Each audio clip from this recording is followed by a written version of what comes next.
You walked past something broken today. Perhaps it was a door that doesn't quite close right, or a sound coming from the car that everyone else in your life has accepted as a new permanent feature of the car. And without really deciding to, you noticed it, filed it somewhere in the back of your head without even meaning to, and it stayed there. That's not a habit, it's a specific kind of mind. People who are drawn to fixing things aren't just problem solvers in the generic sense, like how everyone describes themselves as on a LinkedIn profile. What's actually happening is more particular than that. They see a system that's been interrupted, a gap between what is and what should be, and that gap produces this low-level cognitive itch that a lot of people don't experience, or at least not at the same intensity. It doesn't go away on its own. It sort of sits there, humming. Your partner can walk past the same leaking tap for 4 months. You've mentally disassembled the faucet, diagnosed the likely culprit, probably the O-ring, and cross-referenced the thread size before you finished your morning coffee. And the strange part is, you're not stressed about it. You're almost engaged. Researchers use the term systemizing to describe the cognitive drive to analyze, understand, and construct systems, to find the rules governing how something works. Not just mechanical systems, though that's the most visible expression of it. Any system. An engine, yes, but also the way a team at work keeps failing at the same handover point, or why a recipe that should work keeps going wrong on the third step. The fixer's brain is somewhat involuntarily mapping inputs to outputs, cause to effect. And what tends to get missed is that the broken thing itself isn't really the destination. The moment before it's fixed, when you're looking at it, turning it over in your hands, forming hypotheses, that's where something brilliant is happening for you.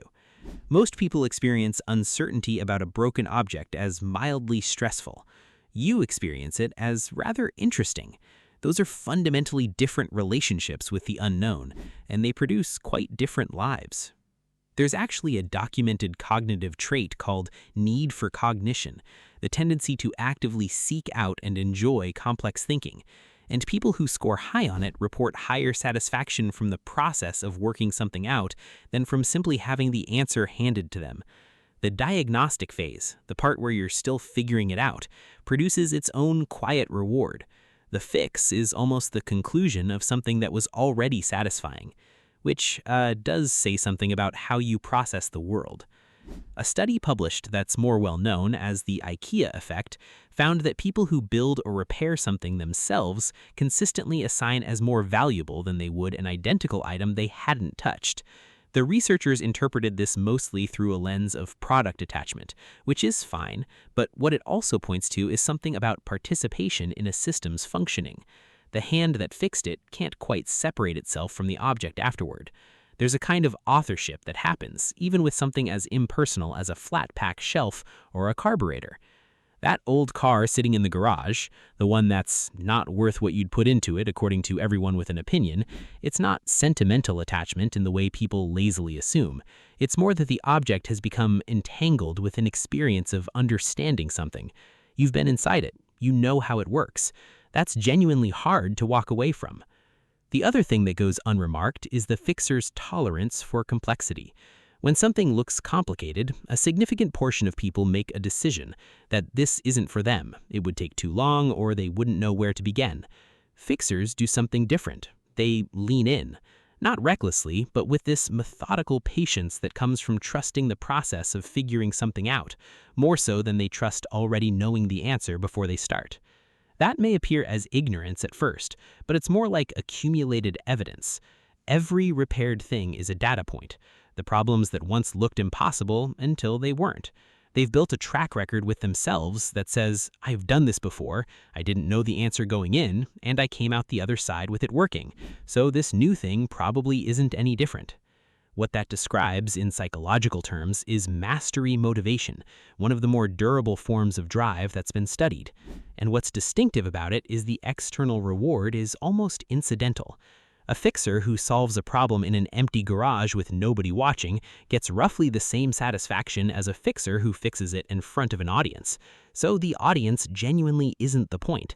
The system functioning again is.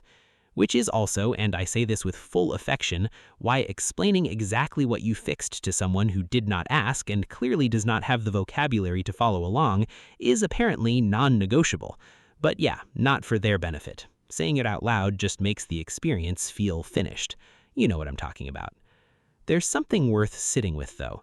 Systems are honest in a way that people sometimes aren't. A mechanical problem will tell you what's wrong if you look carefully and long enough. It has rules. It has logic you can follow. You can test a hypothesis, and the system will give you real feedback. People are considerably messier. The causes aren't always visible. The solutions don't always hold. And sometimes you do everything right and still come out the other side not understanding what happened. Fixers bring the same methodology to relationships they bring to objects. It mostly works, until it meets something that isn't a system, and then it runs headfirst into the fundamental truth that some things aren't broken. Some things don't have a root cause you can isolate and address. They're just part of life. That's a harder thing to hold. But what makes this particular way of moving through the world remarkable, and I mean that plainly, not as a compliment you're supposed to deflect with some self-deprecating comment about just being obsessive, is the underlying assumption it requires. The fixer's premise is that there's a reason for things being the way they are, that the reason can be found, and that once you find it, something can be better. That's actually quite an unusual thing to believe. A lot of people have stopped believing that in ways they may not even notice anymore. You probably don't identify as an optimist. The whole orientation is too practical for that label to sit comfortably. But what is it really to look at something broken and think, yeah, I can work with this, if not a specific kind of stubborn, evidence-based faith in the possibility that things can function better than they currently do? The next time you catch yourself instinctively reaching towards something that isn't working right, or mentally tracing a problem that nobody else has registered yet, notice that.